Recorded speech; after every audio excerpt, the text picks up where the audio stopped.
60 ans après les indépendances, la colonisation n'a pas disparu, elle a simplement changé de visage.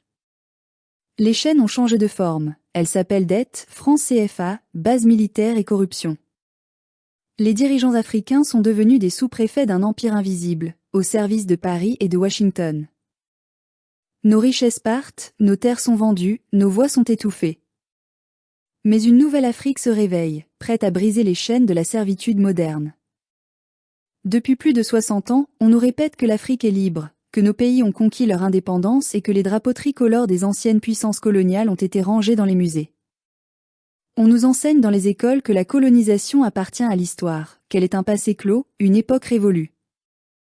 Et pourtant, quand on ouvre les yeux, quand on regarde autour de nous, quand on écoute les cris étouffés de nos peuples, on comprend que cette indépendance n'était qu'un mirage. L'Afrique, en vérité, n'a jamais été déliée de ses chaînes. Elles ont simplement changé de forme, de visage et de discours. Ce n'est plus la colonisation classique des baïonnettes et des drapeaux, c'est une colonisation économique, monétaire, culturelle et psychologique bien plus subtile, bien plus perverse, mais tout aussi destructrice. Nous vivons aujourd'hui ce que nos ancêtres auraient appelé la servitude moderne. Elle ne dit pas son nom, mais elle se manifeste partout, dans nos monnaies qui ne nous appartiennent pas, dans nos armées encadrées par des forces étrangères, dans nos médias contrôlés par des multinationales, dans nos présidents qui obéissent à Paris, à Washington ou à Bruxelles avant d'écouter leur propre peuple. Voilà la triste vérité, les dirigeants africains, pour la plupart, ne gouvernent pas leur nation. Ils exécutent des ordres.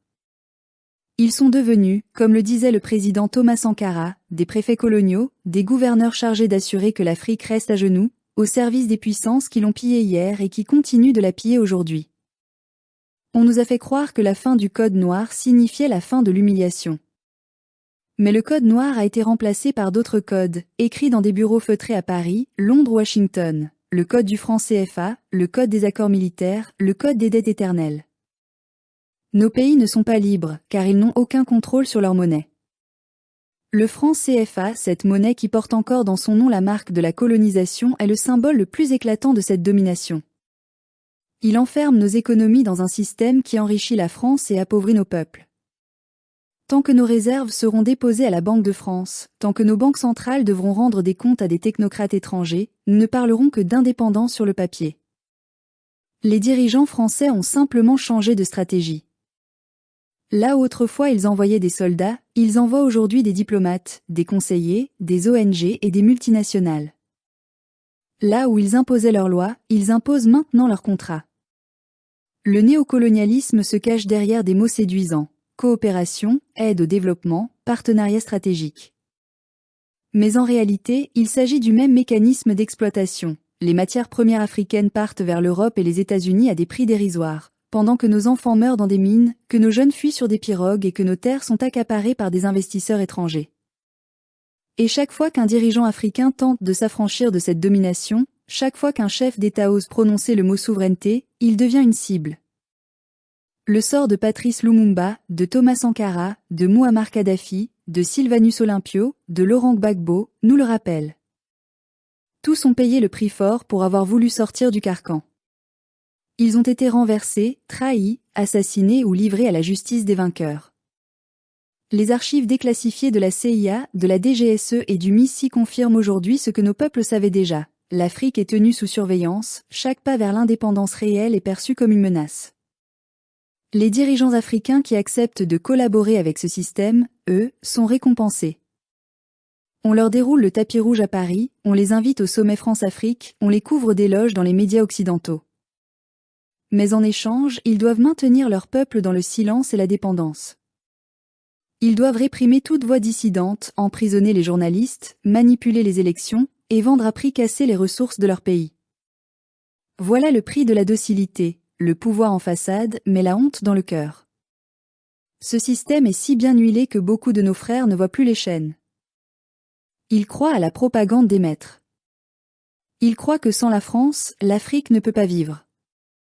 Ils croient que sans les États-Unis, nous n'avons pas de sécurité. Ils croient que sans l'Europe, nous ne pouvons pas penser. Et c'est là la victoire la plus terrible de la colonisation moderne, avoir colonisé les esprits, avoir fait croire à tout un continent que sa survie dépend de ceux qui l'ont détruit. Mais l'Afrique n'est pas condamnée à cette servitude éternelle. Nous avons en nous les ressources, les intelligences et le courage nécessaires pour briser le cycle. Les pays de l'Alliance des États du Sahel AES, le Mali, le Niger, le Burkina Faso montrent aujourd'hui qu'il est possible de dire non. Ils ont chassé les bases étrangères, repris le contrôle de leur armée, revendiqué leur droit à choisir leurs partenaires. Ce chemin est difficile, semé d'embûches, mais il est porteur d'espérance. La clé de notre libération réside dans 3 principes, l'unité, la mémoire et la souveraineté. L'unité d'abord, car tant que nous serons divisés, l'ennemi régnera. La France et ses alliés ont toujours su jouer sur nos différences ethniques, religieuses ou politiques pour mieux nous affaiblir. L'Afrique doit se penser comme un seul corps. Quand on blesse le Mali, c'est la Côte d'Ivoire qui saigne. Quand on humilie le Burkina, c'est le Sénégal qui pleure. La mémoire ensuite, car on ne peut pas construire l'avenir sans savoir d'où l'on vient. Tant que nous enseignerons dans nos écoles l'histoire écrite par les colonisateurs, nous continuerons à penser comme des colonisés. Il faut raconter à nos enfants la vraie histoire, celle de nos royaumes, de nos résistances, de nos héros. Leur apprendre que nos ancêtres n'étaient pas des sauvages qu'on a civilisés, mais des peuples dignes qu'on a trahis. Enfin, la souveraineté, elle ne se demande pas, elle s'arrache. Elle commence par le contrôle de notre monnaie, de notre sol, de notre armée et de nos institutions. Elle se manifeste dans la capacité à dire non, dans la dignité de refuser des accords injustes, dans la force de choisir nos alliances. Oui, le combat sera long. Oui, les puissances étrangères tenteront de déstabiliser ceux qui oseront. Oui, certains de nos frères préféreront encore la sécurité du maître à la liberté du peuple. Mais rien ne pourra arrêter le réveil d'un continent qui a compris que sa richesse n'est pas un don, mais un droit. Nous devons retrouver la flamme des années 60, mais cette fois-ci, aller jusqu'au bout. Nos indépendances de façade doivent devenir des indépendances de fond. Nous devons bâtir des États forts, des institutions justes, une économie au service du peuple. L'Afrique ne doit plus tendre la main, elle doit se lever. Car un jour, il faudra bien que le monde comprenne, nous ne sommes plus des sous-préfets, des vassaux ou des sujets. Nous sommes des nations. Nous sommes des peuples. Nous sommes des hommes et des femmes libres. Et quand viendra ce jour, le monde entier se souviendra que sur cette terre qu'on croyait perdue, un continent s'est levé non pas contre quelqu'un, mais pour lui-même.